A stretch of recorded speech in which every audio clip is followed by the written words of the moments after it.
During the final months of Donald Trump's presidency, security at Mar-a-Lago intensified beyond standard protocol.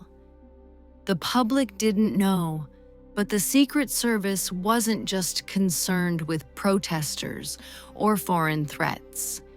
They were trying to control what was happening inside the estate itself. According to an anonymous staffer, strange phenomena began shortly after the west wing of the estate underwent a quiet renovation, a wing that, according to architectural blueprints, shouldn't have existed at all. One night, a maintenance worker named Carlos, who had been working at Mar-a-Lago for over a decade, was asked to inspect a fuse box near a hallway rarely used by staff. Behind one of the panels, he found something odd, an old metal door, sealed shut with welded iron bars.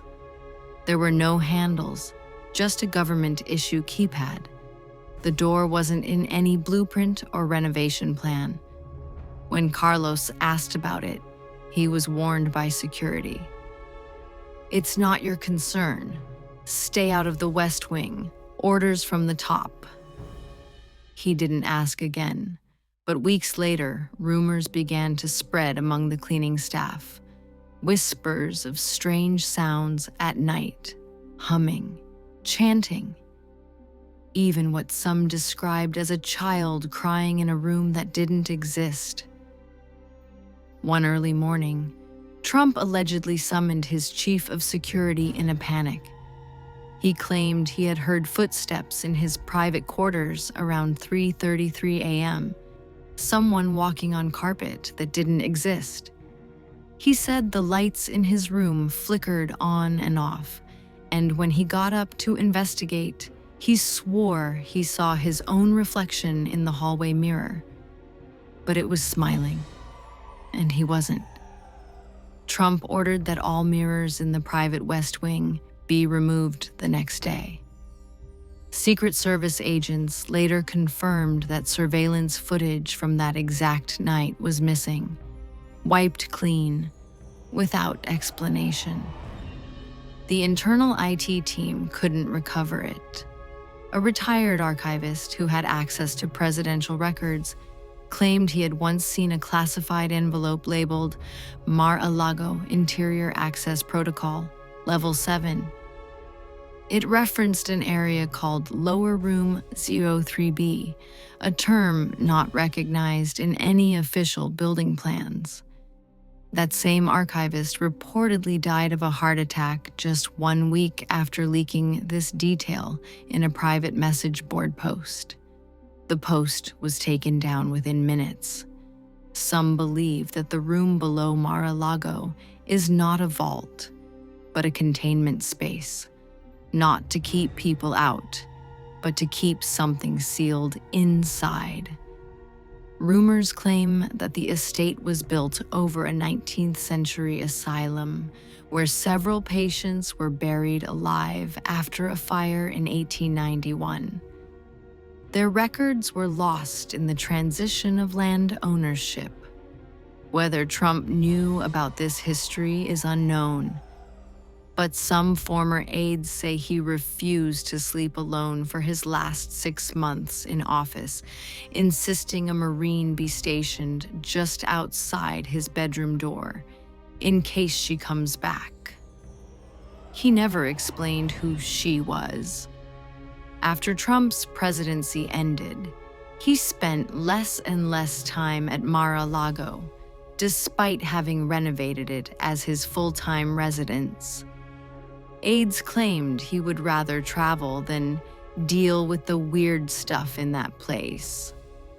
In one interview, when asked why he always leaves a specific bedroom untouched and locked at Mar-a-Lago, he said simply, "You don't open things you can't close. I learned that the hard way."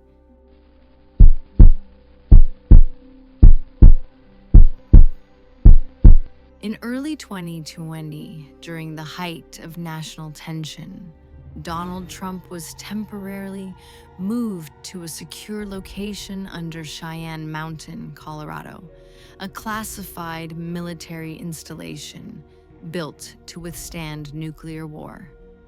Officially, he was there for continuity of government drills. Unofficially, something had happened in D.C., and they didn't want him above ground. But there was a part of the complex few spoke of, Sublevel 6HR, accessed only through a service elevator painted entirely red. The staff called it the Red Elevator, and it wasn't listed on the schematics. Trump didn't know about it until one night he used the wrong key card. At around 2:18 a.m., he couldn't sleep. Alone and irritated, he left his temporary suite to look for a staffer. His card allowed access to most zones, so when he pressed the L button on the elevator, he assumed it meant lobby.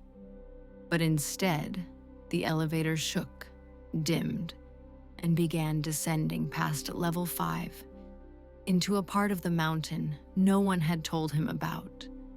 The lights inside turned red. There were no buttons to press, no signal, just the hum of machinery and a deep, mechanical breathing sound behind the walls. When the doors opened, it wasn't a proper hallway. It looked like an abandoned medical facility. Flickering lights, broken gurneys, and dusty signage reading, Project Renaissance, Reclamation Zone. Security footage later showed Trump stepping out, pausing, then vanishing off camera for nearly 17 minutes. When he returned to the elevator, his face was pale. He was whispering to himself, and something wet appeared to be dripping from his left sleeve. When agents intercepted him upstairs, he said nothing, just mumbled, "The eyes, they're still watching, even down here."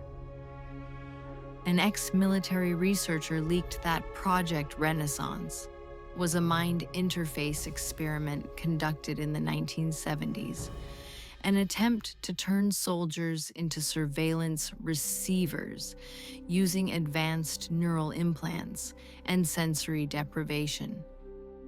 According to the source, the program was shut down after several subjects went insane and tried to harm themselves, claiming they were being erased from the inside out. All records were sealed. The sublevel was reportedly closed in 1994, until that night. After returning from Colorado, Trump began speaking slower. People noticed he paused during speeches more often, sometimes seeming to forget where he was. In one private meeting, he reportedly snapped at a White House staffer, shouting, "You think I don't know you're one of them? You're wearing their face." The staffer never returned to work after that day. No statement was made. Sublevel 6R was supposedly resealed, and the red elevator disconnected from the main system.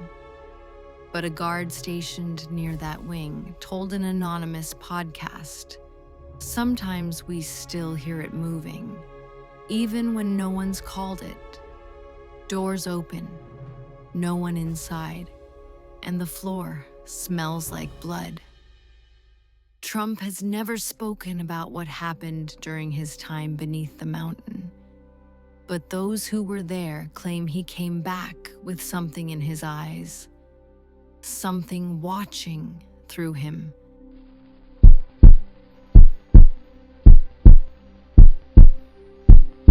In 2017, shortly after taking office, Donald Trump received a classified memo from the Department of Energy. Most people don't know this, but the DOE oversees far more than just nuclear material. It also guards temporal anomalies discovered in old Cold War archives. This memo referenced an object buried deep beneath Trump Tower, discovered during foundation scans in the early 1980s. It was labeled Artifact ID TTT00X, Chrono Device, Unverified, Status Dormant, Do Not Activate. Trump had no idea such a thing existed, but curiosity and ego got the better of him. Trump ordered a private contractor with no military clearance to quietly excavate the lowest sublevel of Trump Tower, beneath the parking garage, past the security tunnels. What they found looked like a bronze sarcophagus, with strange etchings in Latin and symbols similar to Sumerian cuneiform. When opened, it revealed a sealed black box, smooth and featureless, except for a clock embedded in its surface. The time was 2:38:49. It wasn't counting up or down. It just sat frozen until someone touched it. That someone was an assistant named Eric Dell, a 27-year-old with no record of illness or mental health issues. Surveillance footage showed him briefly inspecting the box, then freezing in place for 14 seconds. When he moved again, he began bleeding from the ears and collapsed, whispering a single phrase. "He sees me. From before." He was declared dead within 90 seconds, but his body vanished from the coroner's office 2 days later. No explanation, no trace. Trump reportedly shut down the project immediately, but not before the device was relocated to a private vault in Bedminster, his New Jersey estate. According to a former Secret Service source, Trump began repeating himself shortly after the event, not just in speeches, but in daily behavior. Staff claimed he would sometimes enter a room, say a sentence word for word from the previous day, and place the same items in the exact same order on his desk, as if reenacting a script he didn't know he was following. One aide swore he saw Trump's reflection in a glass door moving out of sync, lagging behind him by several seconds.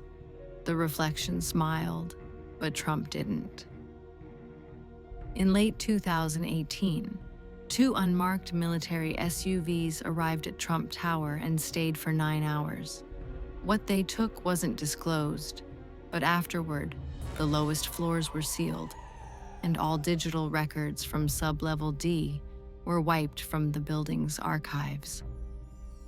The Department of Energy released no public statement. A fringe theory from a defector inside a military think tank claims that the time box wasn't built on Earth, and that activating it causes the subject to echo through multiple potential timelines. In other words, Trump may have been stuck seeing every possible version of his own future simultaneously.